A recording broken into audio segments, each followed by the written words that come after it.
ನಮಸ್ತೆ ರೈತರೆ. ಸೊ ನನ್ನ ಹೆಸರು ದಿಲೀಪ್ ಕುಮಾರ್ ಅಂತ. ಇವತ್ತಿನ ವಿಡಿಯೋದಲ್ಲಿ ನಾನು ನಿಮಗೇನು ತಿಳಿಸ್ಕೊಡ್ತೀನಿ ಅಂದರೆ ಶುಂಠಿ ಬೆಳೆ ಬಗ್ಗೆ ಕಲ್ಟಿವೇಷನ್ ಪ್ರಾಕ್ಟೀಸಸ್ಸು. ಮತ್ತು ಆ್ಯಕ್ಚುಲಿ ಇದನ್ನು ಹಾಸನ ಕಡೆ ಜಾಸ್ತಿ ಬೆಳೀತಾರೆ ಮೇಜರ್ ಕ್ರಾಪಾಗಿ. ಬಟ್ ಇದನ್ನು ನಮ್ಮ ಕೋಲಾರ ಜಿಲ್ಲೆಯಲ್ಲಿ ಬೆಳೀತಿದ್ದಾರೆ. ಸೊ ಇದನ್ನು ಫಸ್ಟ್ ಟೈಮ್ ಆಗಿ ನೋಡಿದ್ದೀನಿ. ಸೊ ಅದಕ್ಕೆ ನಾನು ಈ ವಿಡಿಯೋನ ಮಾಡ್ತಾಯಿದ್ದೀನಿ. ಸೊ ಇದು ಬಂದು ನಿಮಗೆ ಲಾಂಗ್ ಟರ್ಮ್ ಕ್ರಾಪ್ ಆಗಿರುತ್ತೆ ರೈತರ. So as it is like carrot root crop ಇದು. ಕ್ಯಾರೆಟ್ ಆಗಿರ್ಬೋದು, ಆಲೂಗಡ್ಡೆ ಆಗಿರ್ಬೋದು, ಯಾವ ಥರ ಬೆಳೀತಾರೆ ಸೇಮ್ ಅದೇ ಥರ. ಎಕ್ಸ್ಪೆನ್ಸ್ ಖರ್ಚು ಜಾಸ್ತಿ ಆಗಿಬಿಡುತ್ತೆ ರೈತರ. ಸೊ ಬಿತ್ತನೆ ಬೀಜ ಬಂದು ನಿಮಗೆ ಗಡ್ಡೆ ಬಂದು ಶುಂಠಿ ಮೂಟೆ ಬಂದು ನಿಮಗೆ ಬಿತ್ತನೆ ಗಡ್ಡೆ ಬಂದು ನಿಮಗೆ ಮೂಟೆ ಬಂದು 6,000 6,500 ಬೀಳುತ್ತೆ ರೈತರ. ಸೊ ನಾರ್ಮಲಾಗಿ ಯಾವ ಥರ ಆಲೂಗಡ್ಡೆ ಬೆಳೀತಾರೋ ಸೇಮ್ ಅದೇ ಥರ ನಾಟಿ ಮಾಡೋಕ್ಕೆ ಮುಂಚೆ ಎಲ್ಲ ಥರ ಗೊಬ್ಬರಗಳು ಬಳಸಿದ್ದಾರೆ. ಲೈಕ್ DAP ಆಗಿರ್ಬೋದು, ಪೊಟ್ಯಾಶ್ 10-20 ಮತ್ತು ಇಂಡಿಗಳಾಗಿರ್ಬೋದು ಮತ್ತು ಲಘು ಪೋಷಕಾಂಶಗಳನ್ನ ಬಳಸಿದ್ದಾರೆ. ಮತ್ತು ನೀವು ನೋಡ್ಬೋದು ಡ್ರಿಪ್ ಸ್ಪ್ರಿಂಕ್ಲರ್ ಸಿಸ್ಟಮ್ನ ಬಳಸಿದ್ದಾರೆ ಫಾರ್ ಇರಿಗೇಷನ್ಗೆಲ್ಲ.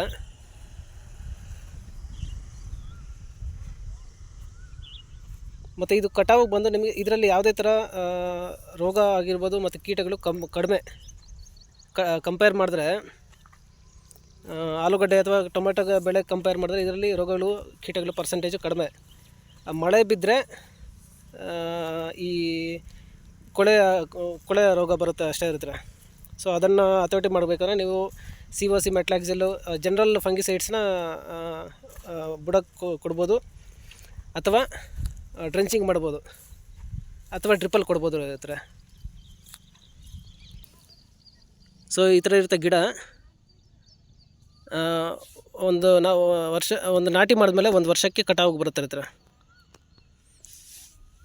ಸೊ 1 ಎಕರೆಗೆ ಒಂದು ಆವ್ರೇಜ್ ಆಗಿ ಒಂದು 500 - 600 ಮೂಟೆ ಆಗುತ್ತೆ ಇಳುವರಿ.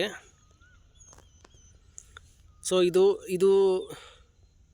ಇದು ನಾಟಿ ಮಾಡಿ ಬರೀ ಇನ್ನು 1.5 ತಿಂಗಳಾಗಿದೆ ಅಷ್ಟೇ. ಸೊ 1 ವರ್ಷಕ್ಕೆ ಇನ್ನು ಇಮ್ಯಾಜಿನ್ ಮಾಡ್ಬೋದು ಈ ಮಿನಿಮಮ್ಮು ಈ ಹೈಟ್ ಬರುತ್ತೆ ರೈತರ. ಇನ್ನೂ ಹೈಟ್ ಬರುತ್ತೆ.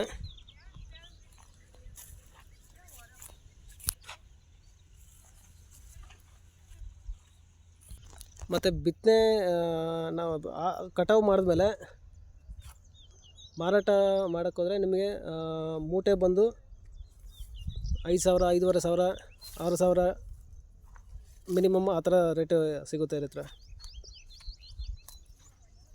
ಡಿಪೆಂಡ್ಸ್ ಅಪಾನ್ ದ ಮ್ಯಾನೇಜ್ಮೆಂಟ್ ಮೇಲೆ, ಯಾವ ಥರ ರೈತರು ನಿರ್ವಹಣೆ ಮಾಡ್ಕೊತಾರೋ ಅದ್ರ ಮೇಲೆ ನಿಮಗೆ ಇಳುವರಿ ಡಿಪೆಂಡ್ ಆಗುತ್ತೆ.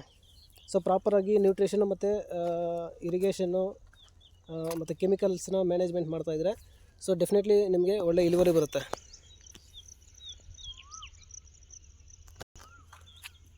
ಸೊ ನನಗೆ ಮೇಜರಾಗಿ ಈ ಶುಂಠಿ ಬೆಳೆನ ಹಾಸನ ಕಡೆಯೇ ಮೇಜರಾಗಿ ಬೆಳೀತಾರೆ.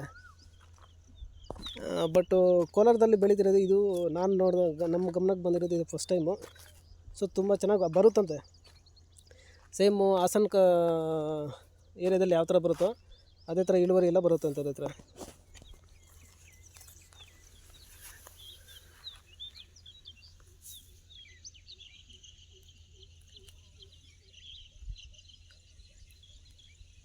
ಇದು ಸೇಮು, ಬಟ್ ಒಂದು 15 days ಲೇಟ್ ಅಂತ ಹೇಳಿದ್ರೆ.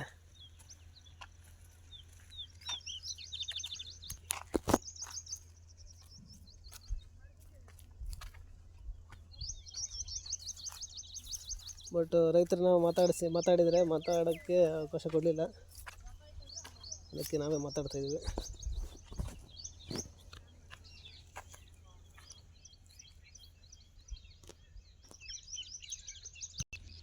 ಹಾಂ